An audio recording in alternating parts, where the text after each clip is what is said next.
In all three of those categories, the people who are convinced that the traditional financial system, you can't meet their needs, the people in the middle who kind of don't know what crypto is and might consider it as a certain percentage of their portfolio to hedge risk, and even the institutional people that are convinced that the trust assumptions of the financial system will always work.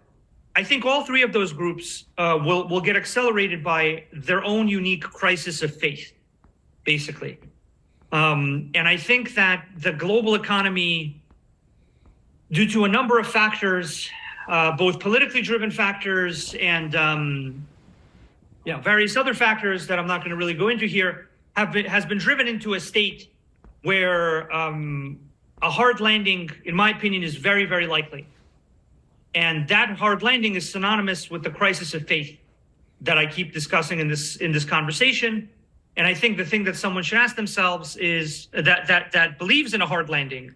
I think they should ask themselves, what technologies are going to help you get out of a hard landing?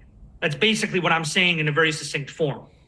Like if there's a very hard landing in the global economy and there's serious crisis of faith for all three of those groups, what technology restores faith in financial systems, financial products, financial relationships? And I don't mean that it replaces banks and institutions. So I think a lot of existing systems at banks and brands can completely continue and even succeed to a greater degree than they are today, if they're able to adapt to this new reality. But the fundamental question really is, do you believe that there will be some kind of serious hard landing? And if so, will there be a crisis of faith? Which I think is obvious. Those two things go together.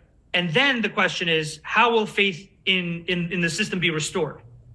And my very strong view, once again, is that encryption technologies like blockchains and smart contracts and Oracle networks, those are the things that are going to be used wholesale to restore faith in financial relationships and systems and counterparties in general.